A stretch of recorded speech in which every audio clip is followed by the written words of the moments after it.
This podcast details true crime cases. It contains adult themes and may contain descriptions of violence. This episode contains explicit language. It is not intended for children. Listener discretion is advised.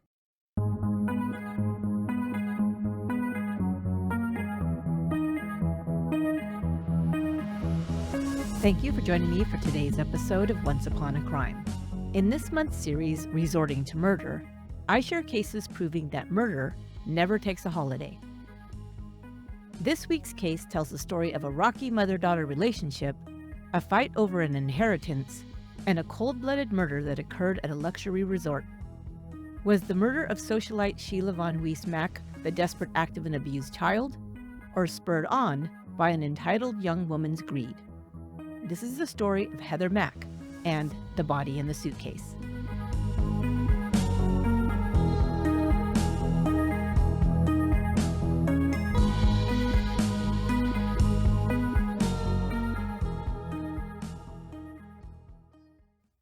Sheila von Wiese-Mack, 62, and her 18-year-old daughter Heather arrived on the island of Bali on Saturday, August 9, 2014, for a 10-day vacation. Bali, a tropical paradise in the province of Indonesia, is popular with tourists for its natural beauty, rich cultural heritage, and warm hospitality. It is also a very affordable vacation, given all it offers. But Sheila von Wiese-Mack had spared no expense for this trip. She'd booked a villa at the 5-star St. Regis Bali Resort. The St. Regis is a luxury resort located in the resort enclave of Nusa Dua. According to Condé Nast Traveler magazine, the St. Regis, quote, brings Fifth Avenue smarts to the tropics. Its spacious lagoon villas offer the choice of garden privacy, a private gate to the beach, or hop-in access to the meandering lagoon pool, end quote. Amenities at the resort include an athletic club, cultural events, a golf course, tropical gardens, gourmet dining, and a 4-star spa. The St. Regis has won Condé Nast Reader's Choice Award 5 times in the past 8 years. The average room rate starts at $600 per night. For Sheila, the mother-daughter vacation was planned as a peace offering and hopefully to turn a new chapter in their relationship, which had been rocky for some time. She saw it as a chance to get away, to relax and reconnect, as her daughter matured from a headstrong and challenging child to, hopefully, a strong and responsible young woman. Heather had seemed enthusiastic about the trip, so Sheila was hopeful that they could spend some time together, clear the air between them, and return to their home in Chicago for a fresh start. She did not know that her daughter was not excited about the trip for the same reasons. Heather was not interested in repairing their relationship. She had another, more sinister plan in mind altogether.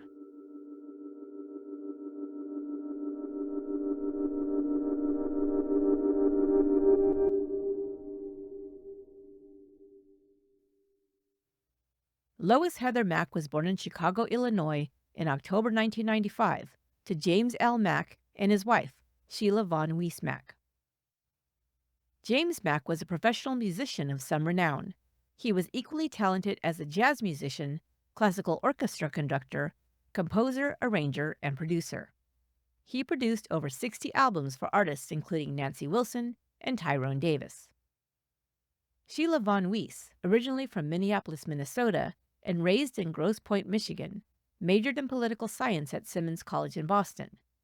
She worked for Senator Ted Kennedy for a time before receiving a master's in business administration and working for the publisher Doubleday. Sheila married James Mack, who was 20 years her senior, settled in Chicago, and gave birth to their daughter Heather when she was 43 years old. Sheila was a patron of the arts, and her daughter began dance lessons when she was just a tyke. Heather was a talented dancer, but grew up spoiled and sheltered by her 2 doting parents. The Macks loved to travel with their daughter. Heather grew up in a cultured and privileged world, experiencing people, places, and things as a child that many people only dream of. In 2001, when Heather was 6, the Macks took a Royal Caribbean cruise to the Mediterranean. During the trip, James Mack suffered a foot injury that resulted in partial paralysis. They filed suit against the cruise line, claiming that Mack had not received proper treatment from the ship's doctors. The lawsuit would result in a significant financial settlement, but it took years to resolve. 5 years later, in 2006, while the family was vacationing together in Greece, James Mack died as the result of a pulmonary embolism. He was 76 years old. Heather was just 10 years old when she lost her father, and his passing affected her greatly. Even before her father's death, Heather and her mother's relationship had grown strained. Between 2004 and 2013, police were called to the Mack home on 86 separate occasions to intervene in arguments and physical altercations between Sheila von Wiese-Mack and her daughter Heather. Sheila would admit to family and friends that as her daughter hit puberty, she, quote, became a handful. Heather rebelled against her parents' rules, got involved in a bad crowd, and sometimes disappeared for days. Heather acted out more frequently after her father's death. Sheila felt at a loss on how to control her daughter. She often lashed out verbally and sometimes physically in attempts to stop Heather from causing property damage or running away from home. It seems probable that their relationship took on a toxic codependent dynamic, which became more volatile after James Mack's death. Sheila, now a widowed mother, felt unable to control her headstrong daughter on her own. To compensate, she became more controlling and punitive in how she dealt with Heather's behavior, which caused her daughter to pull away even more. In addition, family and friends of Sheila von Wiese-Mack said she overindulged her daughter. Heather, in turn, became spoiled and felt entitled to have whatever she desired. Their fights turned violent, leading to the multiple 911 calls to police. In January 2010, officers responded after Sheila was assaulted by her 15-year-old daughter for refusing to give her money. Sheila was recovering from a broken ankle, and Heather punched her mother's injured leg and stole $1,000 before fleeing. A year later, during another fight, Heather broke her mother's arm and disabled their phone so Sheila couldn't call 911. Later that same year, Sheila called the police again when her daughter threatened her with physical violence. And in 2012, Heather bit her mother's arm, leaving a bruise, but Sheila refused to allow officers to photograph the injury. A family friend said that Heather, quote, could be charming and sweet one minute and a vicious little monster the next, end quote. But no matter how bad things got between them, Sheila always took her daughter back and tried to work things out. Things went from bad to worse when Heather began dating Tommy Schaefer. Heather met Tommy when they were both attending Oak Park and River Forest High School. 2 years older than Heather, Tommy was an aspiring rapper and hip-hop performer who styled himself Tommy X, spelled EXX, or Mr. X. Sheila didn't like Tommy's vibe from the start and tried to keep Heather away from him. She thought her daughter could do better than an unemployed rapper, especially after he became a high school dropout in his senior year to, quote, focus on his musical career. Sheila nagged her daughter to do better in school, stop cutting classes to hang out with her ne'er-do-well boyfriend, and to get serious about her college goals. This led to some of the more explosive arguments between mother and daughter, and Heather began to run away from home more frequently, often ending up at Tommy's place. According to later court filings, Heather became pregnant twice during her teens. Sheila was able to convince her to have the pregnancies terminated. But Sheila was concerned that Heather may become pregnant after she'd reached age 18, the age of majority in the U.S., and decide to keep the baby. She saw a long, hard life for the two irresponsible teens who, in her opinion, were in no way qualified to raise a child. She also worried about her daughter throwing her chances at a college education away to follow her rapper boyfriend into a partying lifestyle, or worse. Tired of her mother trying to control her life, Heather ran away once more after dropping out of college. She and Tommy had taken up residence in a Chicago motel when Sheila finally tracked them down and dragged Heather home. In a last-ditch effort to convince her daughter to dump her boyfriend, straighten out her life, and return to school, Sheila bribed her with a luxury vacation to the tropics. Heather finally agreed to go, and to her mother's delight, seemed to change her attitude and even seemed excited as the time drew near to board their flight to Bali. Sheila was looking forward to spending the time away, just her and Heather, to relax, reconnect, and recover from all the tension and drama of the previous months and years. She took it as a positive sign that Heather was not complaining about being away from Tommy, for once. Perhaps she was beginning to see the light, that she had no future with him, Sheila may have thought.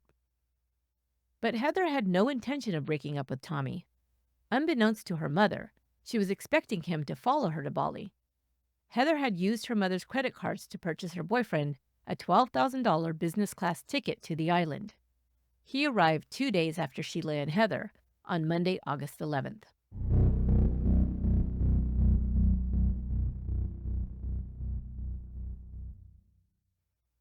"21-year-old Tommy Schaefer arrived in Bali to meet with his 18-year-old girlfriend, Heather Mack.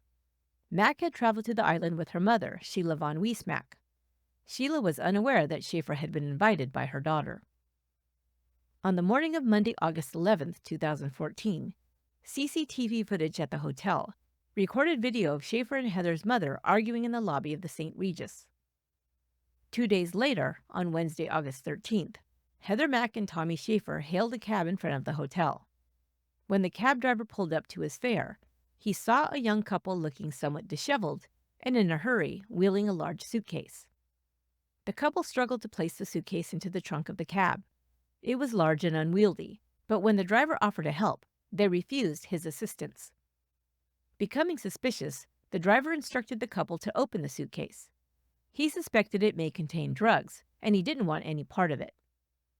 Indonesia's drug laws are some of the strictest in the world.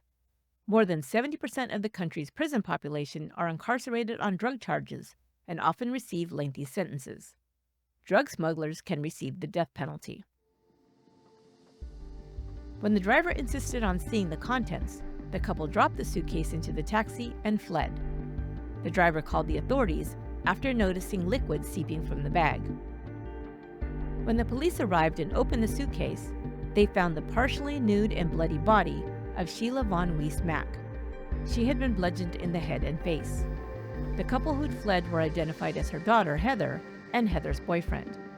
They were tracked to a hotel just a few miles away and arrested that evening.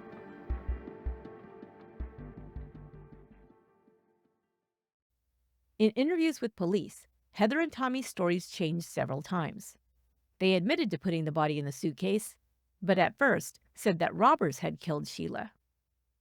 Pressed for a more plausible explanation, Schaefer then confessed to killing his girlfriend's mother in self-defense. After learning of his confession, Mack admitted to helping Schaefer put the body in the suitcase to try and get rid of it.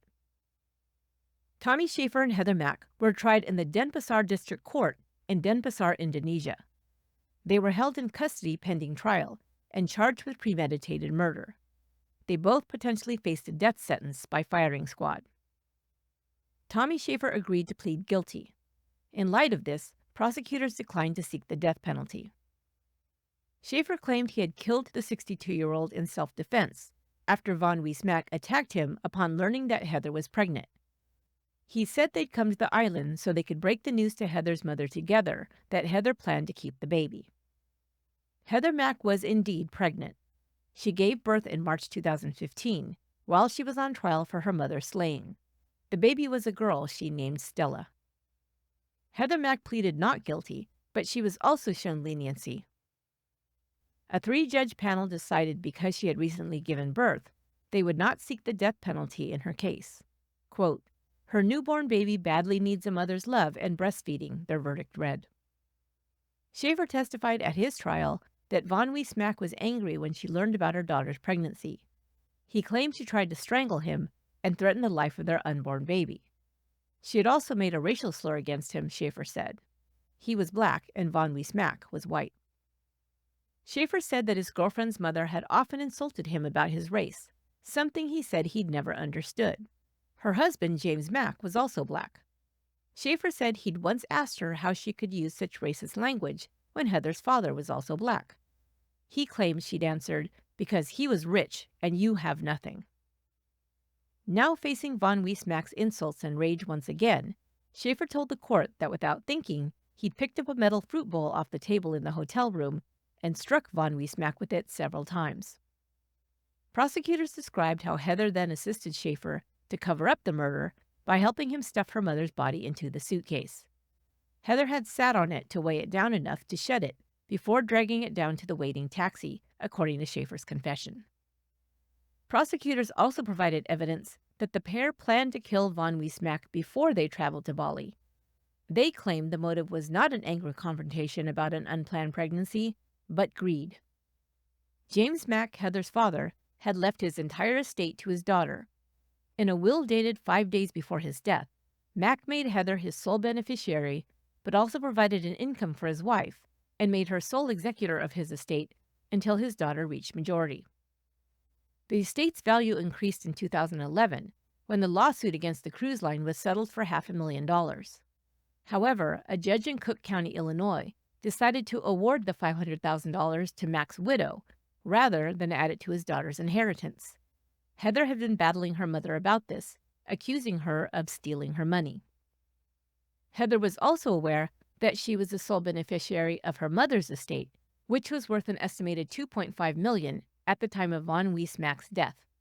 The estate had been worth considerably more until the real estate market took a hit in the mid-2000s. This was a clear-cut case of a spoiled child who wanted her mother dead for her own financial gain, the prosecution stated. They said the murder was planned and premeditated and presented as evidence text messages between Heather and Tommy in the weeks before the trip to Bali. The couple had referred to themselves as Bonnie and Clyde in their text messages to each other while planning their murderous act. They used the phrase, saying hi, as code for the planned murder. On the morning of August 12th, Max had texted Schaefer, quote, "There is no better time to say hi, is there?" In April 2015, both Heather Mack and Tommy Schaefer were found guilty of premeditated murder. Schaefer was sentenced to 18 years and Mack to 10 in Bali's Kerobokan prison. The women's block of the prison where Mack would be housed was known as Hotel K.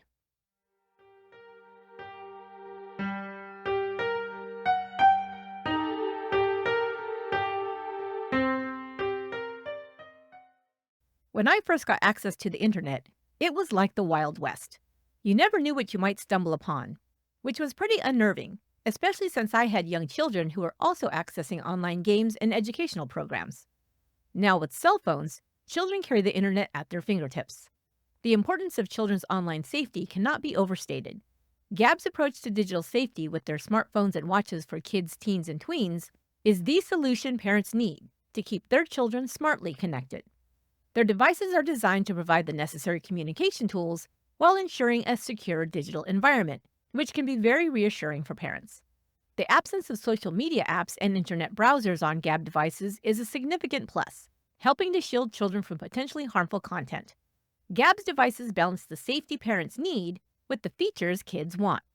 They'll get unlimited talk and text, a clean music streaming app, and over 100 third-party apps for kids that parents can choose from. My grandkids love their Gab watches. They love texting me, mom, and dad, and sending emojis, and even the youngest one can text easily with the cool voice-to-text feature. And the ability to check the app to see where our kids are at any time really gives us peace of mind. And this is the absolute best time to check them out, because right now Gab is offering $25 off any device to new customers, with no contract required. That's $25 off any Gab smartphone or smartwatch. Just go to gab.com/once. That's where you'll get the very best deal. That's Gab, GABB.com/once. Gab.com/once.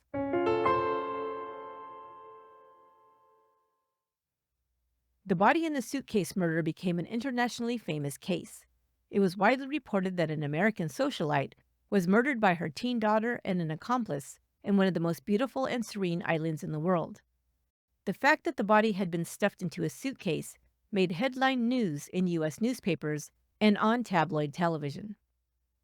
Heather Mack appeared to enjoy her notoriety, giving phone interviews to publications including People magazine.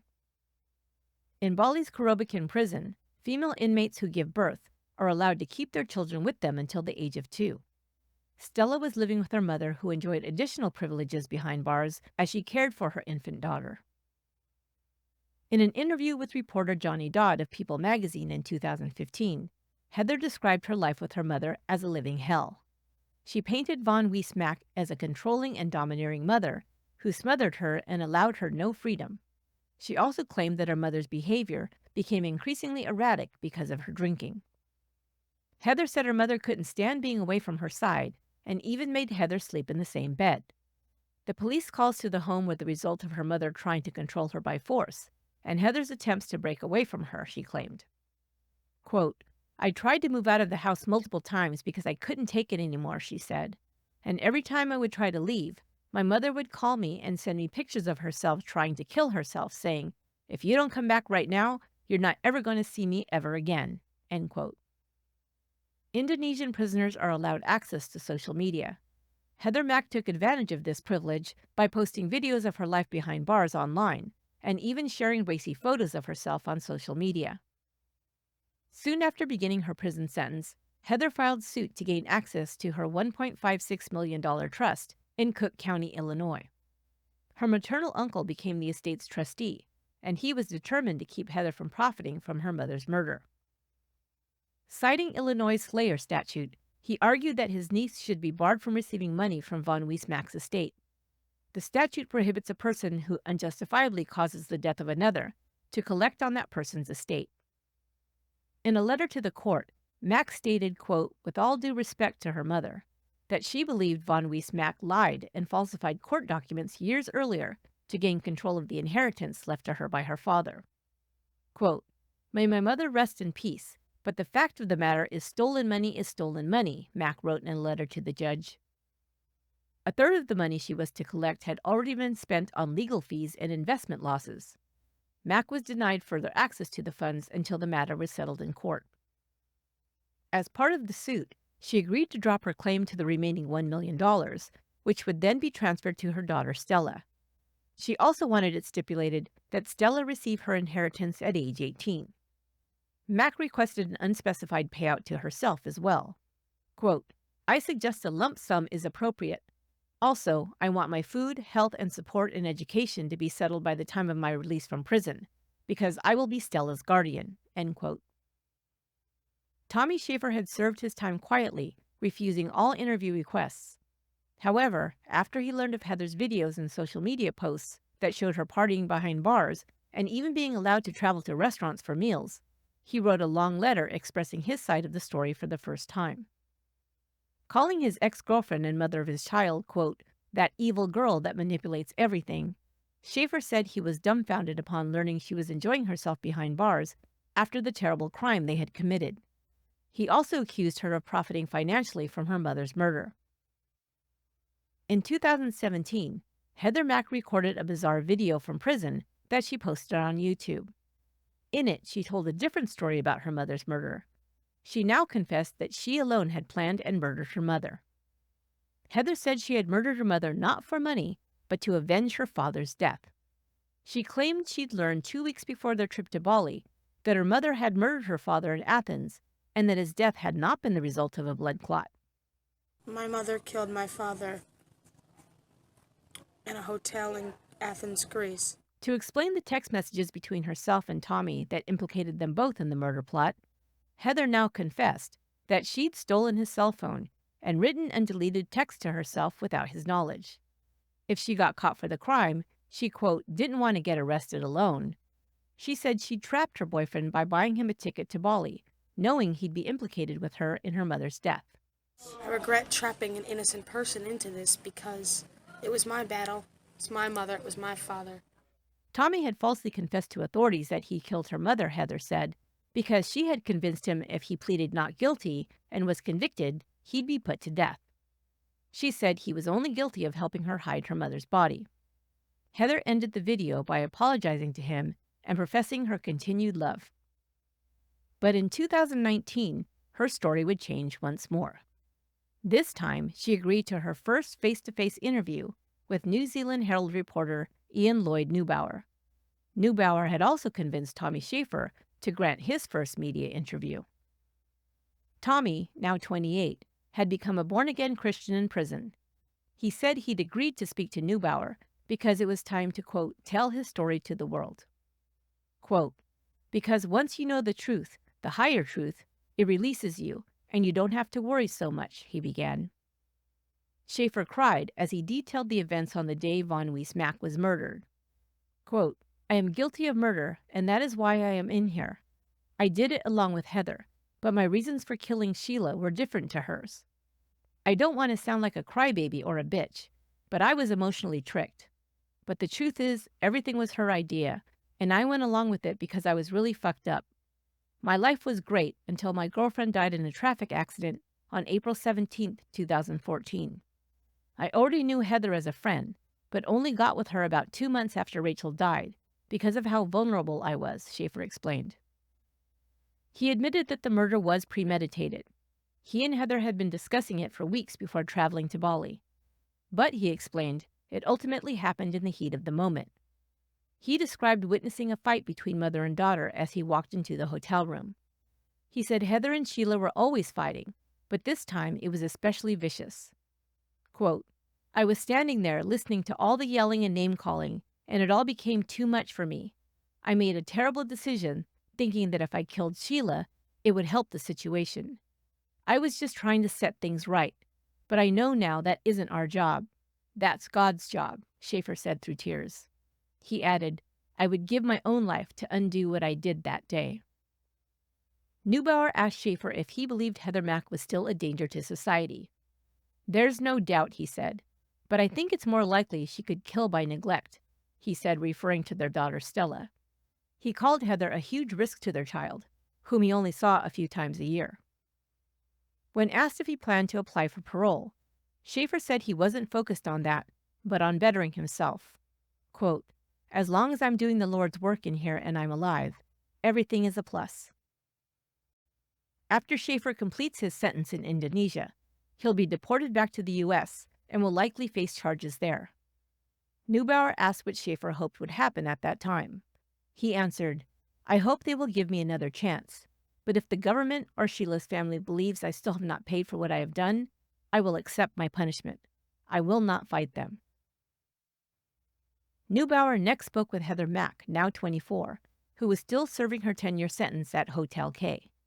She called the Indonesian prison, quote, probably the best prison in the world, expressing her gratitude that she was able to keep her daughter Stella with her for her first 2 years. Heather said of the prison matrons, quote, I would not be the kind of mother I am today, and Stella would not be such a happy child if it weren't for the Indonesians. They have taught me so much about patience and nurturing and how to be a good mother. One night Stella got sick, and I had 3 people helping me, a doctor taking care of Stella, a nurse showing me how to hold her, and another lady making me a cup of tea. By this time, Stella was 4 years old and living with a friend from Australia, but she still visited her mother. Heather said she was far happier in prison than when she lived with her mother in Chicago. She had this to say, quote, my mother was super abusive because she was an alcoholic and a drug addict. I still have these, she said, showing Neubauer some small red scars on her forearms. These are from when she stabbed me with her nails. This one is from a cigarette burn, she said, pointing to various scars. One time, she even set my hair on fire, she said. It may have looked like I was rebelling when I was a teenager because I was hanging out with gang members and missing school. But it wasn't like that, she explains. My mother would drink heavily at night, and once she was drunk, she'd start fighting with me because I'd hide her car keys to stop her from going for a drive to the store to get more booze. If I fell asleep early, she'd fall down the staircase, so I rarely got to bed before 5 or 6 in the morning, and I'd wake up when she woke up about 1 p.m. At school, they thought I was a spoiled rich kid who was partying till dawn, but they had no idea I was being chased around the house all night by my mother with a kitchen knife. End quote. Friends and family of the Macks refuted Heather's allegations. They said that Heather was the one who was abusive towards her mother. Quote, she bit her mother's arm. She would hit her. Heather pushed her one time in the bathroom and she fell down and broke her arm. And she wouldn't press charges because it was a really hard thing to do when it's your own child, said von Wiese-Mack's sister, Debbie Curran. Elliot Jacobson, a family friend, also called Heather's claims fabrications. Police came to the house 86 times. Not in one of those police reports was there a shred of evidence that her mother was an alcoholic or violent. He showed Neubauer an email sent to him by Sheila that read, quote, Heather was violent tonight. I'm really scared of what she may do next. When Neubauer asked Heather to explain why she hadn't reported the abuse to responding officers, she said it was because she didn't want to end up in a foster home. Asked about her confession video on YouTube 2 years earlier, where she stated she had manipulated Tommy and he'd been her pawn, she said, oh, that wasn't true. I made it up because Tommy was blackmailing me, so his sentence would be reduced. Mack said, contrary to what people thought, She didn't kill her mother for money. Quote, "The only thing my mother ever did for me was give me money. If I'd wanted her money, I didn't need to kill her," she said. Neubauer asked Heather about her claim that her mother had murdered her father. Mack said she still thought her mother had something to do with his death. She said her father hadn't wanted to go to Greece, but her mother had forced him. Her father had been ill fighting cancer when the lung clot killed him, she explained. It was she, not her mother, who had cared for James Mack while he went through cancer treatments, she told the reporter. Her mother was, quote, "too busy playing socialite and going to parties and lunches." Information had come to light after Mack's conviction that, contrary to her and Tommy's claim that Sheila had flipped out upon finding out her daughter was pregnant, her mother had already known of the pregnancy before they traveled to Bali. Asked to explain this, Heather said her mother had convinced her to have an abortion, but she changed her mind, and they'd gotten into a fight about it in Bali. That was the argument Tommy walked in on. She also admitted that the murder of her mother was premeditated. But as Schaefer described, it ultimately happened in the heat of the moment. She claimed both her mother and Tommy were drunk, though, and that it was her mother calling Tommy the N-word that had set everything off. To provide proof that the murder happened spontaneously, Heather said this: "There were huge knives in the kitchen for cutting up pineapples. If we had planned to kill her then, we would have gone for the knives." Wrapping up the interview, Neubauer asked Heather whose idea it was to stuff her mother's body in the suitcase. "Mine," Heather answered matter-of-factly. "Tommy wanted to leave her there and run, but I didn't want to. So we wrapped her up with tape, put her in a suitcase, and got it outside into the taxi. But when we refused to let the taxi driver help us with the suitcase, he became suspicious. He thought it was drugs. He wanted to open it, so we left it and ran." As Neubauer got up to leave, Heather asked him a question. "Do you trust me?" she asked him. Pausing for a moment to decide how to respond, he finally said, "No. Look where you are." Mack looked at him pointedly and said, "Well, you should. You should trust me not to come after you with a big pineapple knife or a fruit bowl when I get out on parole."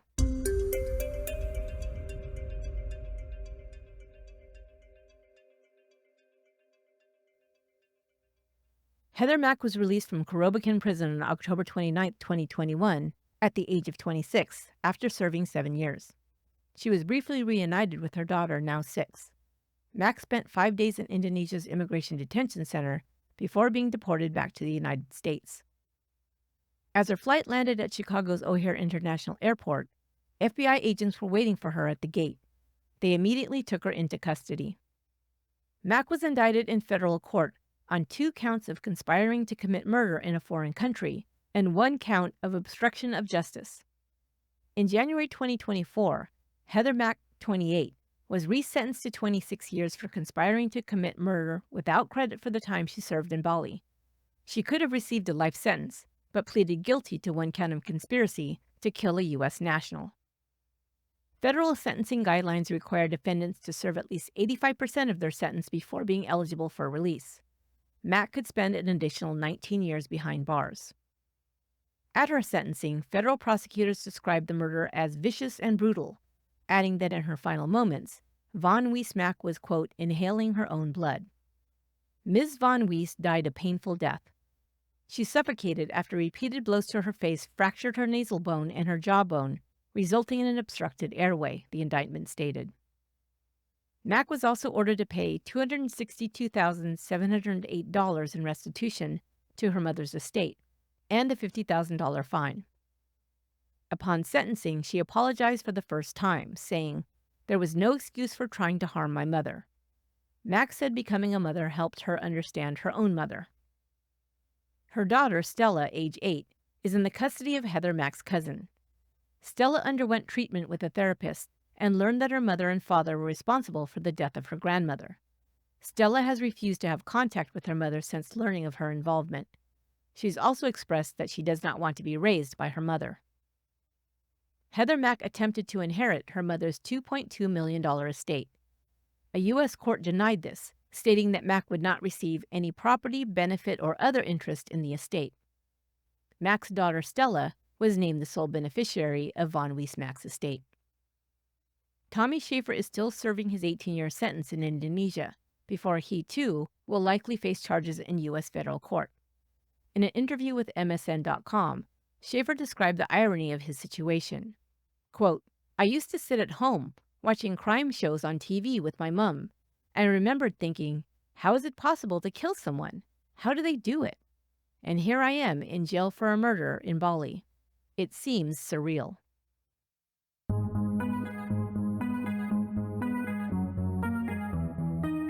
That will do it for this episode of Once Upon a Crime. Follow or subscribe so you won't miss an episode. A new one drops every Monday.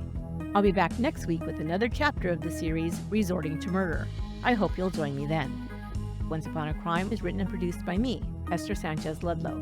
My executive producer is Lorena Garcia, and my researcher is Emma Battaglia. You can watch accompanying videos to each episode of Once Upon a Crime on our YouTube channel. As always, thank you for sharing the podcast with others. Until next time, be good to one another.